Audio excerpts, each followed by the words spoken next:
ಆ ಮಠ ರಾಜ್ಯದಲ್ಲಿ ಹೆಸರುವಾಸಿ. ಉತ್ತರ ಕರ್ನಾಟಕದ ಹಲವರಿಗೆ ಅದು ಆರಾಧ್ಯ ದೈವ. ಆದರೆ ಇತ್ತೀಚೆಗೆ ಆ ಮಠದಲ್ಲಿ ಅವ್ಯವಹಾರ ನಡೆದಿರುವ ಆರೋಪ ಕೇಳಿಬಂದಿದೆ. ಭಕ್ತರು ಲೆಕ್ಕ ಕೇಳಿದ್ದೇ ತಡ ಮಠದಲ್ಲಿ ಗದ್ದಲ ಗಲಾಟೆಯೇ ನಡೆದು ಹೋಯಿತು.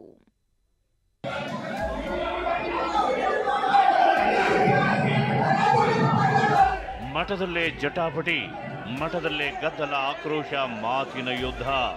ಇಷ್ಟಕ್ಕೆಲ್ಲ ಕಾರಣವೇ ಅವ್ಯವಹಾರ ಆರೋಪ, ಕಳಪೆ ಕಾಮಗಾರಿ, ಜಾತ್ರೆ ಸಿದ್ಧತೆ.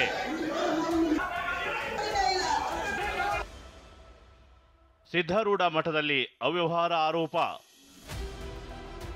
ಜಾತ್ರೆ ಸಿದ್ಧತೆ ಸಭೆಯಲ್ಲೇ ಗದ್ದಲ, ಆಕ್ರೋಶ. ಸದ್ಗುರು ಸಿದ್ಧಾರೂಢ ಮಠ ಹುಬ್ಬಳ್ಳಿಯಲ್ಲಿರುವ ಈ ಮಠ ಉತ್ತರ ಕರ್ನಾಟಕದ ಪ್ರಮುಖ ಧಾರ್ಮಿಕ ಕೇಂದ್ರ. ಅದೇ ಮಠದ ಜಾತ್ರೆಗೆ ಸಿದ್ಧತೆ ಶುರುವಾಗಿದೆ. ಆದರೆ ಆ ಸಿದ್ಧತೆ ಸಭೆಯಲ್ಲೇ ಗಲಾಟೆ ಆಗಿತ್ತು. ಜಾತ್ರೆ ಸಂಬಂಧ ನಿನ್ನೆ ಪೂರ್ವಭಾವಿ ಸಭೆ ಕರೆಯಲಾಗಿತ್ತು. ಈ ವೇಳೆ ಮಠದ ಟ್ರಸ್ಟ್ ಕಮಿಟಿ ಅಧ್ಯಕ್ಷರು, ಧರ್ಮದರ್ಶಿಗಳ ವಿರುದ್ಧ ಭಕ್ತರು ತಿರುಗಿ ಬಿದ್ದಿದ್ರು. ಮಠದಲ್ಲಿ ನಡೆಯುತ್ತಿರುವ ಅಭಿವೃದ್ಧಿ ಕೆಲಸಗಳ ಖರ್ಚು ವೆಚ್ಚದ ಲೆಕ್ಕ ಕೊಡುವಂತೆ ಭಕ್ತರು ಕೇಳಿದ್ರು. ಆಗ ಇಡೀ ಸಭೆ ಗದ್ದಲಕ್ಕೆ ತಿರುಗಿತ್ತು. ಮಠದ ಹಣದಲ್ಲಿ ಮಾಡುತ್ತಿರುವ ಕಾಮಗಾರಿಗಳು ಕಳಪೆಯಾಗಿವೆ, ಹಣ ದುರ್ಬಳಕೆ ಆಗ್ತಿದೆ ಅಂತ ಆರೋಪಿಸಿರುವ ಭಕ್ತರು ಆಡಿಟ್ ರಿಪೋರ್ಟ್ ಕೊಡುವಂತೆ ಕೇಳಿದ್ದಾರೆ. ಹೀಗೆ ಗದ್ದಲ ಆಗ್ತಿದ್ದಂತೆ ಇಡೀ ಸಭೆಯನ್ನೇ ರದ್ದು ಮಾಡಲಾಗಿತ್ತು.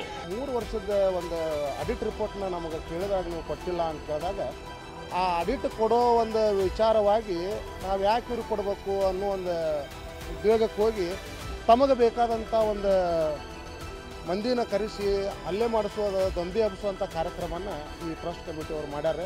ಇನ್ನು ಮಾರ್ಚ್ 9ರಂದು ಸಿದ್ಧಾರೂಢ ಜಾತ್ರೆ ಇದೆ. ಶಿವರಾತ್ರಿಗಾಗಿ ಸಿದ್ಧತೆಯೂ ನಡೆದಿದೆ.